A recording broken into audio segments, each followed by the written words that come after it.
혹시 이런 경험 있으신가요? 나의 선의와 친절이 오히려 비수가 되어 돌아오는 듯한 느낌 말입니다. 우리는 어릴 때부터 귀에 못이 박히도록 들어왔습니다. 착하게 사는 것이 미덕이라고, 다른 사람의 뺨을 때리면 다른 쪽 뺨마저 내어주는 것이 고결한 행동이라고 말이죠. 실제로 대부분의 상황에서 상식이 통하고 서로를 존중하는 사람들 사이에서는 이 말이 맞습니다. 하지만 오늘 우리가 이야기하려는 대상은 바로 그 대부분에 속하지 않는 사람들입니다. 바로 나르시시스트입니다. 그들은 우리가 따르는 도덕적, 심리적 규칙 안에서 움직이지 않습니다. 나르시시스트에게 당신의 친절은 더 이상 관대한 행동이 아닙니다. 그것은 나는 당신에게 복종할 준비가 되어 있습니다라는 신호로 해석될 뿐입니다. 그리고 그들이 그 신호를 감지하는 순간 관계의 모든 역학은 완전히 그리고 돌이킬 수 없이 변해버립니다. 본격적인 이야기에 앞서 만약 지금 듣고 계시는 이 이야기가 당신의 마음을 울린다면 이 영상을 공유하는 것이 어둠 속을 헤매는 또 다른 누군가에게는 한 줄기 빛이 될 수 있습니다. 저희 채널을 구독하는 것은 단순히 영상을 하나 더 보는 것을 넘어 당신 자신을 위한 건강한 투자가 될 것입니다. 여러분의 삶에 평안과 지혜가 깃들기를 바라며 이제 시작하겠습니다. 나르시시스트는 모든 인간관계를 수평적인 협력관계로 보지 않습니다. 그들에게 관계란 철저한 수직적 계급, 즉 서열 관계입니다. 지배하는 자와 지배당하는 자. 그들은 관계 속에서 친밀감을 추구하는 것이 아니라 상대를 통제할 수 있는 지렛대를 찾으려 합니다. 그래서 당신이 그들에게 친절을 베풀고 이해심을 보이고 용서와 연민을 내어줄 때 그들의 머릿속에서는 이런 생각이 맴돕니다. 아, 잘 길들여지고 있군. 이것은 결코 피해망상이 아닙니다. 냉혹한 심리학적 진실입니다. 나르시시즘의 핵심은 깊이 병든 자기애, 즉 보상심리에 기반한 병리 현상입니다. 그들 내면에는 조각나고 불안정한 자아가 자리 잡고 있지만 그것을 감추기 위해 과대하고 거만한 가면을 쓰고 살아갑니다. 이 가면은 외부로부터의 끊임없는 인정과 찬사라는 연료가 없으면 단 하루도 버틸 수 없습니다. 그리고 바로 당신의 친절이 그들에게는 가장 달콤하고 맛있는 연료, 즉 공급원이 되는 것입니다. 바로 이 지점에서 상황은 위험해집니다. 심리적으로 건강한 사람이라면 누구나 갈등을 피하고 사람들의 좋은 면을 보려 하고 일단은 믿어주려는 본능을 가지고 있습니다. 우리 삶의 대부분에서 이 본능은 우리를 더 나은 사람으로 만들어주는 아름다운 장치입니다. 하지만 나르시시스트의 세계에서는 바로 그 장점이 무기가 되어 당신을 겨눕니다. 그들은 당신이 우리 모두 같은 가치를 공유할 거야라고 믿는 그 선한 마음의 허점을 파고들어 치밀하게 계산된 조종의 도구로 사용합니다. 당신은 관계의 다리를 놓고 있다고 생각하지만 그들은 당신의 가장 아픈 곳, 즉 약점을 정확히 파악하고 지도를 그리고 있을 뿐입니다. 이것이 바로 나르시시스트와의 관계, 그것이 연인이든 직장 동료든 심지어 가족이든 에 갇힌 수많은 사람들이 극심한 인지 부조화를 겪는 이유입니다. 당신은 계속해서 이렇게 생각합니다. 내가 조금만 더 참고, 조금만 더 친절하고, 조금만 더 사랑을 주면 언젠가는 저 사람도 변할 거야. 내가 다른 사람들과는 다르다는 걸 알아줄 거야. 하지만 당신이 깨닫지 못하는 것이 있습니다. 당신의 친절은 그들의 데이터베이스에 약함이라는 이름으로 차곡차곡 저장되고 있다는 사실입니다. 당신의 친절은 그들을 더욱 대담하게 만들고 그들의 행동을 정당화하며 이 사람은 이만큼 참았으니 다음엔 더 심하게 해도 괜찮겠구나라고 학습시킵니다. 행동심리학에는 간헐적 강화라는 개념이 있습니다. 꾸준한 보상보다 예측할 수 없는 불규칙한 보상이 특정 행동을 훨씬 더 강력하게 만든다는 이론이죠. 마치 슬롯머신처럼 언제 터질지 모르기에 사람들은 계속 돈을 쏟아붓게 됩니다. 나르시시스트는 바로 이 간헐적 강화의 대가입니다. 그들은 당신이 관계를 포기하지 않을 만큼의 아주 약간의 친절, 아주 약간의 거짓된 희망만을 던져줍니다. 그러면 당신은 그 미끼를 물고 더 많은 것을 쏟아붓게 되죠. 이 악순환 속에서 당신의 친절은 그들의 병리적인 행동을 키우는 자양분이 됩니다. 그리고 그들은 결코 멈추지 않을 겁니다. 자신들에게 완벽하게 유리한 이 시스템을 멈출 이유가 없기 때문입니다. 어떤 분들은 이렇게 물을지도 모릅니다. 그래도 친절하지 않게 대하는 건 너무 잔인하지 않나요? 누구에게나 은혜를 받을 자격은 있는 거잖아요. 그 질문에 저는 이렇게 답하고 싶습니다. 경계선 없는 친절은 은혜가 아니라 자기 자신에 대한 배신입니다. 당신을 조종하고 착취하고 가스라이팅하는 사람에게 친절을 베푸는 것은 도덕적인 행동이 아닙니다. 그것은 그들의 학대에 동조하는 공범이 되는 행위입니다. 받아들이기 힘든 쓰디쓴 약과 같은 말이지만 만약 당신의 선함이 지속적으로 당신에게 상처를 입힌다면 그것은 더 이상 선함이 아닙니다. 순진함이며 더 나쁘게는 당신이 고치고 싶어하는 바로 그 문제에 기름을 붓는 행위일 뿐입니다. 여기에는 더 깊은 철학적 질문이 존재합니다. 연민은 어느 지점에서 비겁함이 되는가? 파괴적인 행동에 맞서기를 거부하는 것이 언제부터 고결함을 잃고 자기 파괴가 되는가? 이 질문은 나르시시스트와 얽힌 모든 사람이 언젠가는 반드시 마주해야 할 문제입니다. 왜냐하면 그런 관계 속에서의 친절은 도덕적 회피수단이 되기 때문입니다. 당신은 평화를 위해 갈등을 피하는 것이 아닙니다. 당신은 두려워서 피하고 있는 것입니다. 미움받을까봐, 혼자가 될까봐, 그리고 나쁜 사람이 될까 봐 두려운 것입니다. 나르시시스트는 그 두려움을 기가 막히게 감지합니다. 마치 물속에 피냄새를 맡는 상어처럼 말이죠. 이것 하나만은 반드시 기억하십시오. 당신에게 상처 주는 것을 습관으로 삼는 사람에게까지 친절해야 할 의무는 당신에게 없습니다. 존중은 상호적인 것이어야 하고 공감 또한 서로 주고받는 것이어야 합니다. 그렇지 않다면 그건 관계가 아니라 한 사람이 연기하고 다른 한 사람은 관객이 되는 공연일 뿐입니다. 당신이 진실 대신 친절을 선택할 때마다 당신은 나르시시스트의 무대를 연장시켜주는 셈입니다. 그들은 계속 연기하고 당신은 언젠가 대본이 바뀌길 바라며 계속 박수를 치는 거죠. 하지만 대본은 절대 바뀌지 않을 겁니다. 그들에게는 처음부터 진실 따위는 중요하지 않았으니까요. 오직 통제만이 중요했을 뿐입니다. 당신은 누군가의 감정적 연료가 되기 위해 이 세상에 태어난 것이 아닙니다. 당신의 에너지를 빼앗기고 존재 가치를 폄하당하고 결국 버려지기 위해 존재하는 것이 아닙니다. 당신은 당신의 가치, 당신의 존엄성, 당신의 경계선에 따라 충만한 삶을 살기 위해 이곳에 있습니다. 그 첫걸음은 어떤 사람들은 당신의 친절을 선물이 아니라 지배하고 속이고 파괴할 수 있는 기회로 본다는 사실을 인정하는 것입니다.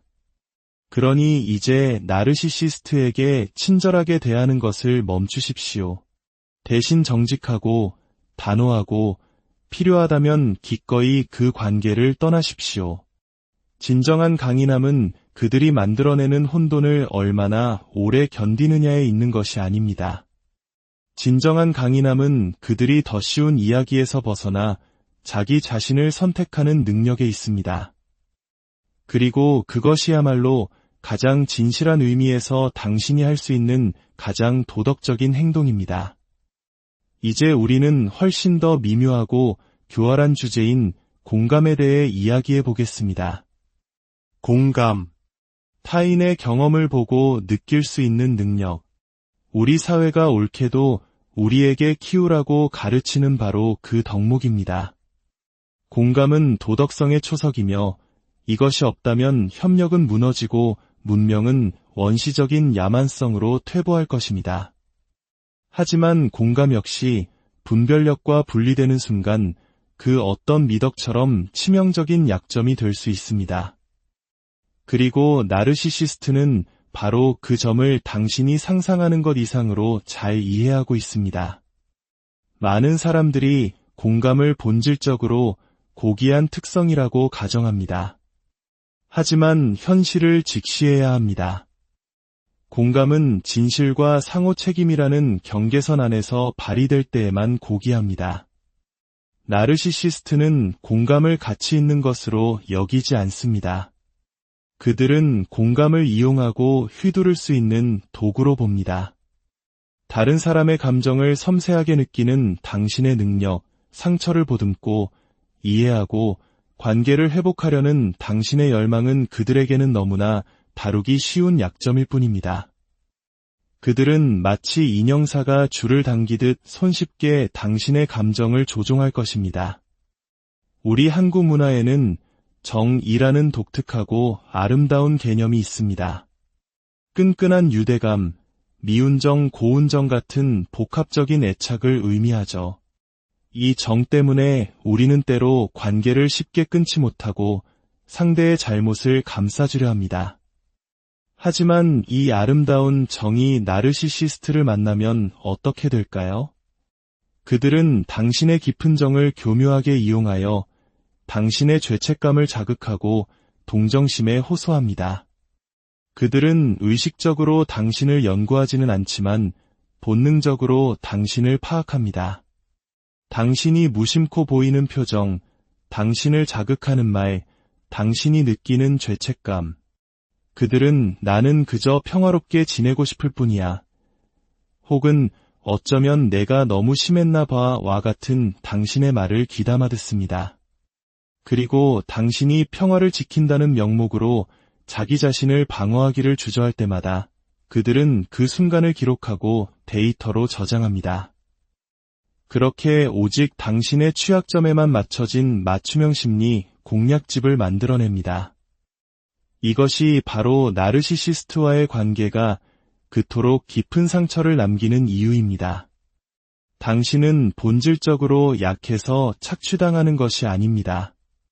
정반대입니다. 당신은 마음이 깊고 다른 사람을 위할 줄 알기 때문에 당신의 감정 레이더가 섬세하게 조율되어 있기 때문에 착취당하는 것입니다. 당신은 나르시시스트의 아픔을 이해해주면, 그들이 안전하다고 느끼게 해주면 그들이 더 이상 당신을 해치지 않을 것이라고 믿기 때문입니다. 하지만 그것이 바로 덫입니다. 나르시시스트는 치유를 원하는 것이 아니라 통제를 원하기 때문입니다. 그리고 당신의 공감 능력은 그 통제를 성취하기 위한 완벽한 도구가 됩니다. 그들은 반쪽짜리 진실을 말하고 다른 사람들이 자신에게 얼마나 상처를 줬는지에 대한 이야기를 꾸며내고 스스로를 오해받은 희생자로 포장합니다.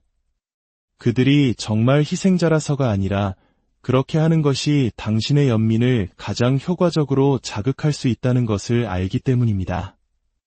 그리고 그 연민이 활성화되는 순간 그들은 게임의 판을 장악합니다. 당신은 더 이상 그들의 행동을 비판적으로 평가하지 않습니다. 오히려 그들의 행동을 합리화하고 명백히 조종적인 행위를 정당화해주기 시작합니다. 그래서 나르시시스트적 학대의 생존자들이 마치 감정적으로 납치당한 것 같다고 느끼는 것입니다.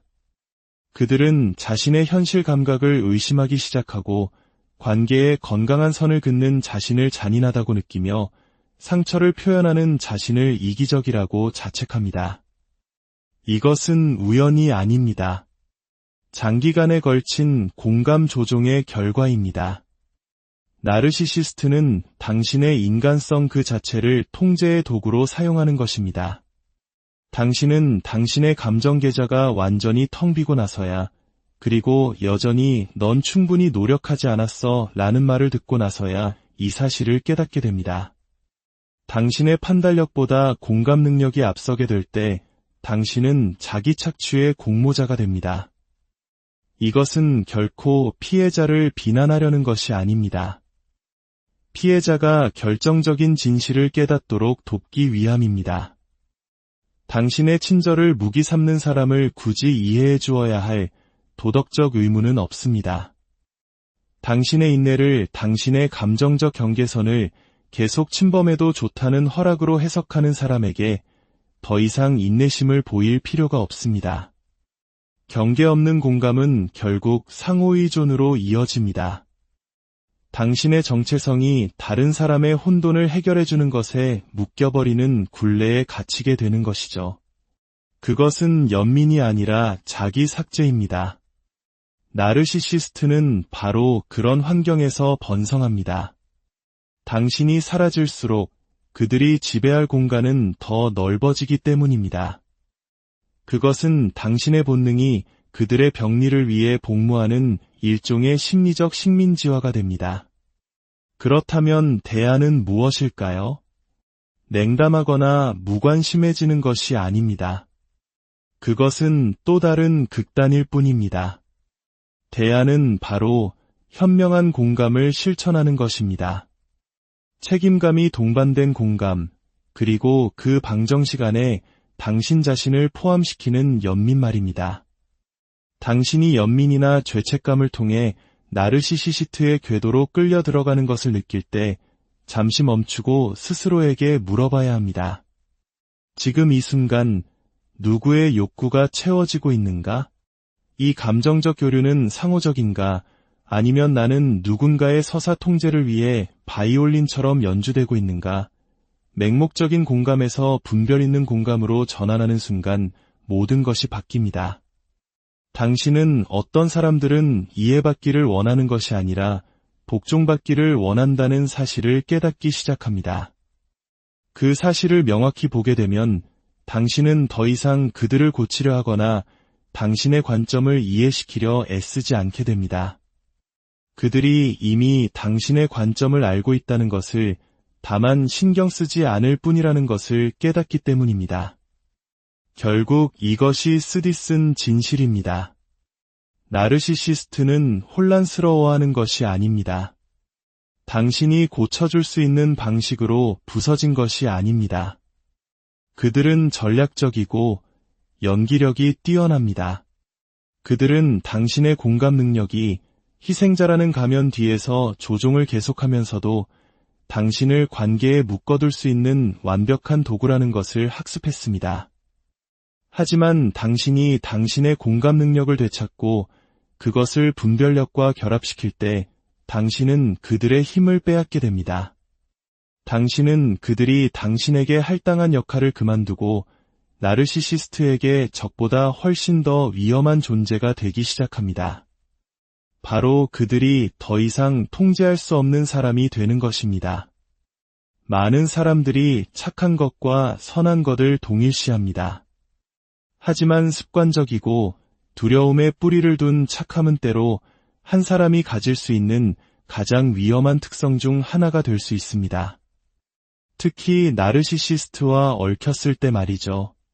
나르시시스트에게 착하게 대하는 것은 미덕을 보여주는 행위가 아니라 복종하겠다는 신호를 보내는 것입니다.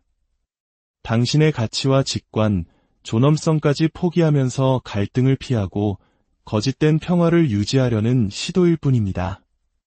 나르시시스트는 그것을 보고, 느끼고, 그리고 가장 중요하게는 그것을 착취합니다. 권력은 그들의 게임이고, 통제는 그들의 보상입니다. 당신이 부드러운 경계선과 침묵하는 본능을 가지고 그 게임에 나타날 때 당신은 힘의 불균형을 해소하는 것이 아니라 오히려 강화시키는 것입니다. 그들의 학대는 처음부터 노골적인 잔인함으로 시작되지 않을 수 있습니다. 사소한 부탁, 미묘한 조종, 감정적인 필요로 이장한 죄책감 유발로 시작됩니다. 당신은 착한 사람이니까, 그들을 화나게 하고 싶지 않으니까 계속해서 양보합니다. 비판을 견디고 가스라이팅을 합리화하고 분노를 억누르며 그것을 인내심이라 부릅니다. 평화를 지키고 있다고 믿는 동안 당신은 사실 그들의 기계에 연료를 공급하고 있을 뿐입니다. 당신이 진실 대신 착함을 선택하는 매 순간 당신 자신은 조금씩 사라져갑니다. 착한 사람들은 친절과 회피를 혼동합니다. 문제를 일으키지 않으면 나르시시스트가 행동을 멈출 것이라고 믿습니다. 하지만 그들은 부드러움이 아니라 구조와 결과에 반응합니다. 그들은 뒤틀린 의미에서 그 게임에 참여하기를 거부하는 사람, 더 이상 역기능을 수용하지 않는 사람, 아니오라고 말하고 그것을 지키는 사람을 존중합니다. 착함은 두려움을 숨기기 위한 가면이 됩니다. 때로는 사랑만으로는 다른 인간을 고칠 수 없다는 불편한 진실을 마주하지 않으려는 회피 수단이 됩니다. 어떤 사람들은 도움을 원하는 것이 아니라 지배하기를 원합니다. 힘이 필요한 순간에 계속 부드러움으로만 대응한다면 당신은 그들의 행동을 방관하는 것을 넘어 지지하는 셈입니다. 필요한 것은 잔인함이 아니라 명확함이며 공격성이 아니라 자기주장입니다. 경계선을 설정하는 것은 적대 행위가 아니라 자기 존중의 선언입니다. 당신이 착한 사람에서 정직한 사람으로, 수동적인 태도에서 원칙을 지키는 태도로 전환하기 시작하면 나르시시스트는 종종 전술을 강화할 것입니다. 당신의 착함으로 유지되던 권력 구조가 무너지기 시작했기 때문이죠. 그들의 분노가 표면으로 드러나고 조종이 심해지는 바로 그 순간 당신은 다시 착한 사람으로 돌아가고 싶은 유혹을 느낄 것입니다. 하지만 기억하십시오. 그 유혹은 연민이 아니라 당신에게 깊이 새겨진 조건화입니다. 그것을 깨는 유일한 방법은 당신의 착함이 결코 평화를 지켜주지 않았으며 단지 전쟁을 연장시켰을 뿐이라는 사실을 인정하는 것입니다. 이제 착함이 있던 자리를 더 깊고 용감한 형태의 도덕적 책임감으로 채워야 합니다. 진실을 지키기 위해 기꺼이 갈등을 마주하는 의지, 자기 통합성을 위해 불편함을 견디는 능력. 나르시시스트가 두려워하는 것은 당신의 분노가 아니라 당신의 각성입니다. 그들의 왜곡된 필요에 더 이상 당신의 의지를 굽히지 않겠다는 당신의 의식적인 결정입니다. 그러니 다음에 조용히 있고 싶고, 소리치고 싶을 때 미소 짓고, 이해받고 싶다는 희망에 끝없이 자신을 설명하려는 충동이 들 때 잠시 멈추십시오. 그리고 스스로에게 물어보십시오. 나는 평화를 선택하고 있는가? 아니면 통제당하는 것을 선택하고 있는가? 당신이 착함으로 나르시시스트를 방조하는 것을 멈추고 분노가 아닌 깊은 자기 존중에서 비롯된 선을 긋기 시작할 때 바로 그때부터 힘의 균형은 바뀌기 시작합니다. 당신의 이야기는 그들의 손에서 끝나는 것이 아닙니다. 바로 당신의 손으로 당신을 위해 새롭게 쓰여지는 것입니다. 치유는 당신이 편안함 대신 용기를